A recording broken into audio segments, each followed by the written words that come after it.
distribution des œuvres discographiques en Côte d'Ivoire, nouveau décret d'attribution et de fonctionnement du Burida, et nous terminerons par un dossier spécial sur les mystères de la Vierge Marie. Bonsoir à tous et bienvenue dans cette édition du 1945 sur Business 24 Africa. La distribution des œuvres discographiques constitue un mal sérieux pour le showbiz ivoirien.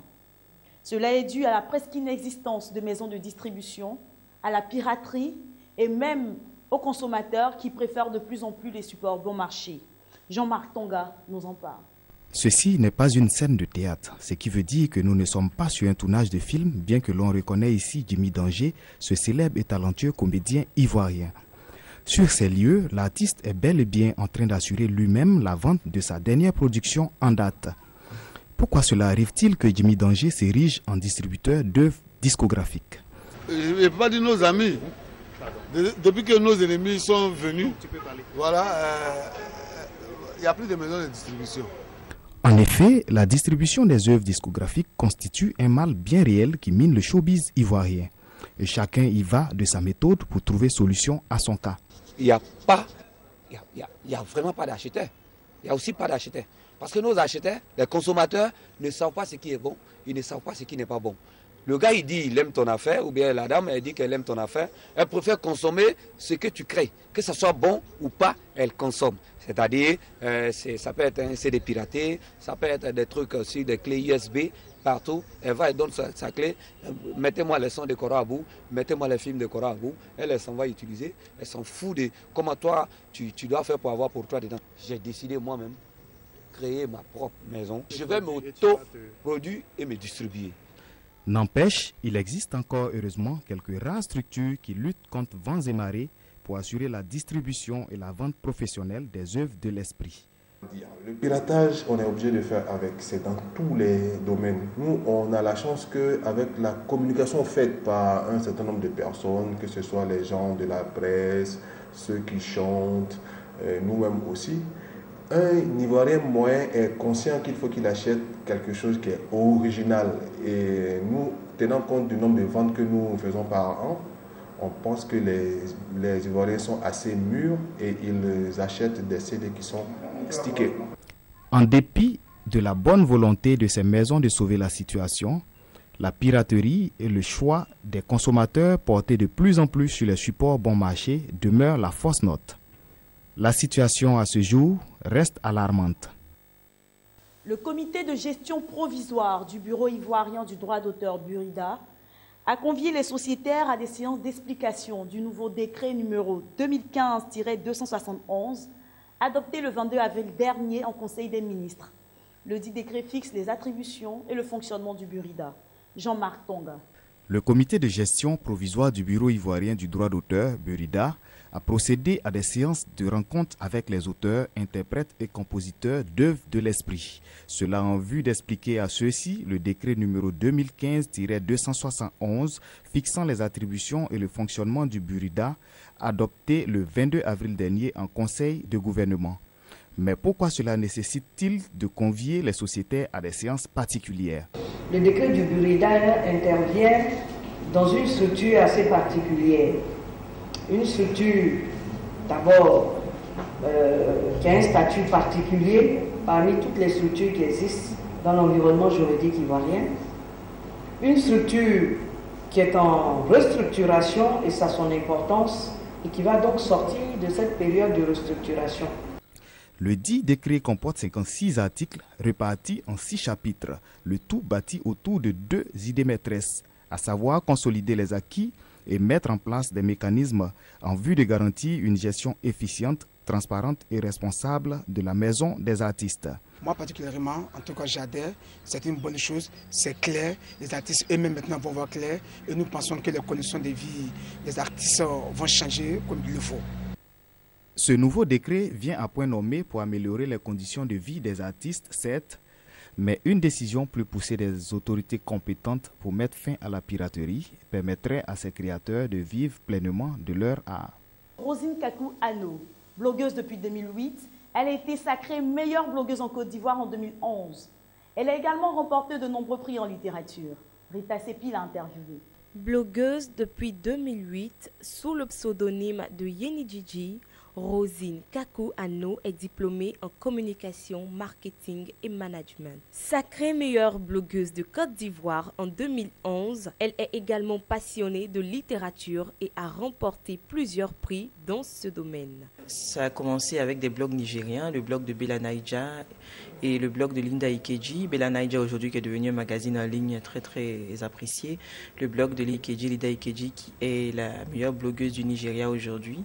Donc j'ose croire que je suis de bonnes traces. Elle lance en 2012 225nouvelles.com, un site internet faisant la promotion de la littérature. Elle initie en 2013 Livresque, un événement d'échange de livres et autour du livre dont la 12e édition a eu lieu le 17 mai 2015. 2015 marque également le lancement de l'atelier d'écriture à destination des personnes aspirant à devenir écrivains. Une question a attiré l'attention de nos reporters. Peut-on gagner sa vie ou même se nourrir à partir d'un dépotoir? Élément de réponse avec Jérémy Aoré. Comme des vautours qui s'acharnent autour d'une proie, ces adolescents ne perdent pas de temps. Ils se ruent sur le premier chariot de convoyage d'ordures ménagères qui pointe du nez sur cet espace pris en otage par ces monticules d'immondices à ciel ouvert, non loin de la clôture du lycée moderne Bad au quartier d'Ivo, à Koumassi, dans le sud d'Abidjan. Objectif, découvrir un trésor caché. Il y a des fois, il peut gagner 10 000, il y a des fois, il peut gagner 5 000, 8 000, 9 000. Bon, comme il n'y a pas d'emploi, nous débrouillons dans les ordures. Pour que les décharges viennent, nous débrouillons dans ça pour avoir un peu à manger. Se nourrir à partir de la décharge sans aucune mesure d'hygiène n'est point un souci pour ces enfants. L'argent, quand tu nous tiens. Parlons à présent du mystère de la Vierge Marie. La Vierge Marie, mère du Seigneur Jésus-Christ, accomplit-elle des miracles? Nous en parlons dans ce dossier de Jérémy Aoré. Mère de la divine grâce, Sainte Vierge des Vierges, Rose mystique, Porte du ciel, bref, les qualificatifs ne manquent pas pour désigner et magnifier Marie, la génitrice de Jésus, que vénèrent les fidèles chrétiens du monde entier. Pour de nombreux croyants de la confession religieuse catholique, des miracles sont opérés grâce à l'intercession de Marie. Mais ce jeune homme rencontré dans une des ruelles de la commune de Marcory à Abidjan, il veut voir avant de croire. C'est une croyance, mais particulièrement, je ne sais pas à qui elle a fait des miracles et tout, je ne connais pas. Le berger Bailly Pierre, agent de police à la retraite depuis 1998, ne tarit pas d'éloges à l'endroit de Marie qui, confesse-t-il, a opéré un changement dans sa vie. Voilà ce qu'elle m'a dit, comme elle a dit, je la prostate. C'est comme ça que dans cette communauté, je suis resté là, et puis on a prié, et je reçu en tout cas ma guérison. Non sont les fidèles qui ne sont pas prêts d'oublier les bienfaits de Marie. Et pour cause. J'ai un quête d'enfant depuis 2004. Nous sommes mariés. On a passé gauche à droite, aller au Burkina Faso, médicaments indigènes partout, à l'hôpital, les gynécologues, rien ne se passe. J'ai continué à venir faire la rosée ici. 11 mois après, ma femme est tombée enceinte. Elle a fait gros garçon le 17 mai passé. Je suis venu présenter à maman Marie. Quand il s'est quitté à l'hôpital Marie, je suis venu ici directement avec l'enfant là pour présenter. Après avoir intégré une communauté de prière qui œuvre à l'avancée de la parole divine, Bolou Loutina, assistante de direction au chômage, sait bien de quoi elle parle quand il s'agit de Marie. Je faisais des songes où ça se répétait. C'est-à-dire je dors, et puis quand je fais mon songe, je marche dans les excréments. C'est-à-dire le chemin, même si dans le songe je loue une maison, mais au bas de cette maison, il y avait toujours de l'eau, voilà, des déchets qui sortaient. Et comme la Bible dit, que peut le juste si les fondations ne sont pas bonnes? Malgré que j'étais vivante, mais j'étais enterrée. C'est-à-dire, j'étais remplie d'asticots. Voilà, j'étais remplie d'asticots. Et vraiment, la Vierge Marie, elle a fait. Elle a fait ma délivrance. Parce qu'il y a des moments où je me retrouvais, je dis, je n'étais pas une personne qui faisait le chapelet. Non, le chapelet, ce n'était pas pour moi. Mais avec le rosaire, franchement, elle a fait pour moi. Elle a opéré son miracle pour moi. Si je dis, je vais m'asseoir pour dire tout ce qu'elle a fait, c'est beaucoup. Je suis allée à l'hôpital, on m'a déclaré drépanocytaire. Mais malgré ça, je prenais les médicaments et ça n'allait pas. J'avais des douleurs, je n'arrivais pas à marcher, à m'élever. Malgré tous les médicaments que je prenais, ça n'allait pas. Le docteur même ne comprenait pas. Et j'ai commencé à venir ici, à me confier à la Vierge Marie. Je priais chaque jour que je me lève, je prie, je fais le rosaire, matin comme la nuit.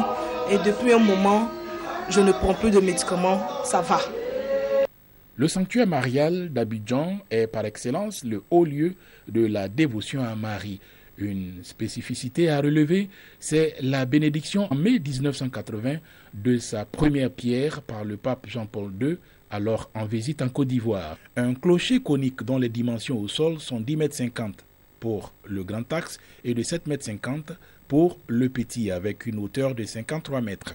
Réalisé en béton armé, il comporte en partie supérieure une cloche et une image de la Vierge en vitrail de 6 mètres de hauteur. Éclairé de l'intérieur, il représente la Vierge Marie dans la gloire de l'Assomption. Et ce sanctuaire est fréquenté non seulement par lui, mais aussi par les catholiques, les musulmans, nos frères évangéliques et même des animistes. Ce sanctuaire est un haut lieu de spiritualité qui accueille toute personne qui veut bien se mettre sous la protection de notre Mère du ciel. Et ce n'est pas tout. L'église du christianisme céleste est une église révélée africaine. Le mariage avec la mère de Jésus est toute une histoire. Dieu a appelé au chauffard le 5 octobre 1947. Le premier cantique qu'il a reçu était de la Vierge Marie. Mais dans l'église du christianisme céleste, le prophète au chauffard, le fondateur protestant de son état, papa, musulmane de son état, sa maman, les deux religions, la Vierge Marie n'a pas de place au sein de ces deux religions. Jusqu'à le 15 juillet 1977, alors la Vierge a réapparu à Papa Chauffard pour lui dire, tu appelles Jésus, tu appelles Jésus. Mais où est Jésus? Mais c'est moi, la Vierge Marie sur la terre, que Dieu m'a donné le pouvoir de porter Jésus-Christ. C'est moi, au moment où le temps n'est pas encore arrivé, je lui ai demandé d'opérer le miracle. Donc si tu appelles Jésus, tu ne me reconnais pas, moi la Vierge Marie, donc tu ne connais pas Jésus. Alors le prophète est tombé en transe et en vision encore, il est au ciel, on voit la Vierge Marie. C'est pour dire que la Vierge Marie est pour l'église chrétienne, c'est quelque chose de particulier pour eux tous. Mais pour la Côte d'Ivoire, elle est la protectrice de la Côte d'Ivoire, vrai. Miracle ou pas, l'on continuera encore pendant longtemps à parler des mystères de la Vierge Marie. C'est la fin de cette édition. Merci de nous avoir suivis. C'était Carole Kofi. Bonne suite de programme sur Business 24 Africa.